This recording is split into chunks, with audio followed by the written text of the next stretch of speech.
Good morning friend. मी आज तुम्हाला DOL स्टार्टरबद्दल माहिती सांगणार आहे.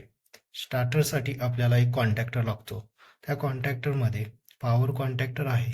त्याला आपण 3 फेज सप्लाय म्हणजेच बघा पॉवर कॉन्टॅक्टर आहे. त्याला आपण इनपुट साईडला RYB 3 फेज सप्लाय आपण कनेक्ट करतो.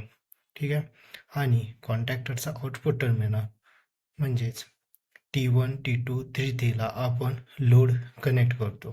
ते हे पॉवर वायरिंग झालं. पॉवर कंट्रोल वायरिंग आता आपण बघूया.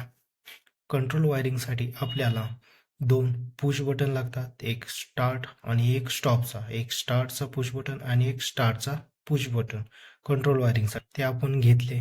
त्यानंतर आपण सिंगल फेज सप्लाय घेतला. सिंगल फेज सप्लाय आपण कनेक्ट करतो आपण ओव्हरलोड रिलेला. ओव्हरलोड रिले थ्रू कनेक्ट करतो आपण स्टॉपच्या पुश बटनला, NCला, नॉर्मली क्लोज स्विचला. ठीक आहे. त्यानंतर क्लोज स्विचमधून आउटपुट आपण स्टार्ट पुश बटनच्या NOला कनेक्ट करतो, 1 नंबर टर्मिनलला. ठीक आहे. आणि NOचा आउटपुट टर्मिनल आपण कॉईलच्या म्हणजे कॉन्टॅक्टरला कॉईल असते A1 आणि A2 टर्मिनल, त्यामधल्या A1 टर्मिनलला आपण सप्लाय कनेक्ट करतो. पुश बटनचा आउटपुट टर्मिनल A1 टर्मिनलला कनेक्ट करतो आणि कॉईलचा सेकंड टर्मिनल A2ला आपण न्यूट्रल कनेक्ट करतो. हे आपण कनेक्शन केले. याने काय होते तर आपण स्टार्ट केलं तर काय होईल, कॉन्टॅक्टर चालू होईल, सप्लाय पण पुढे जाईल, 3 फेज सप्लाय लोडला जाईल. पण कॉन्टॅक्टर म्हणजे आपण NOचा म्हणजे स्टार्ट पुश बटन आपण दाबेन तोपर्यंत जो सप्लाय पुढे जाईल. आपण NOचं पुश बटन सोडले तर सप्लाय पुढे जाणार नाही. मग आपल्याला कंटिन्यू सप्लाय पाहिजे असतो आउटपुटला, लोडला. त्यासाठी एक होल्डिंग सर्किट लागते, होल्डिंग करावा लागतो कॉन्टॅक्टर. त्यासाठी कॉन्टॅक्टरचा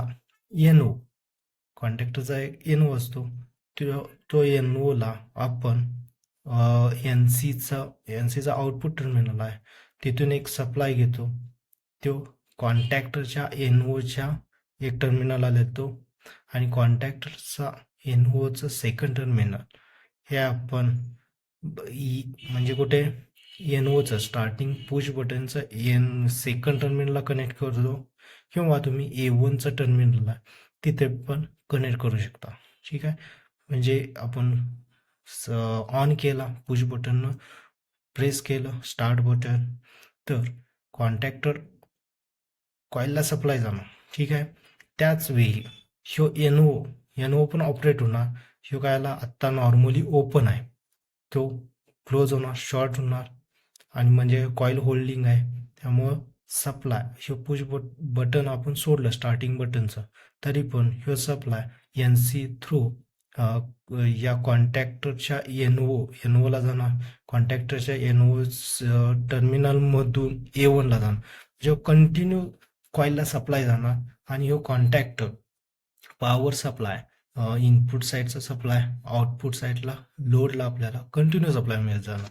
आणि ज्यावेळी आपण पुश बटन स्टॉप प्रेस करतो त्यावेळी काय होणार, ह्यो सप्लाय कॉईल म्हणजे ओव्हरलोड रिले थ्रू सप्लाय येतो, तो इथं ओपन होणार. ठीक आहे. प्रेस केला, ओपन केला तर इथून पुढे सप्लायच येणार नाही, तर कॉईलला सप्लाय जाणार नाही, ते एनर्जाइज नसणार आहे, रिलीज होणार. मग कॉन्टॅक्टर ओपन होणार म्हणजे पॉवर कॉन्टॅक्टर ओपन होणार आणि आउटपुटला सप्लाय मिळणार नाही. ठीक आहे. ही मी तुम्हाला DOL स्टार्टरबद्दल माहिती सांगितली आहे. पॉवर कॉन्टॅक्टरचे कनेक्शन कसे करायचे, कंट्रोल वायरिंगचं कनेक्शन कसं करायचं, त्याचं वर्किंग सांगितलं आहे. ते तुम्हाला आवडले. थँक्यू.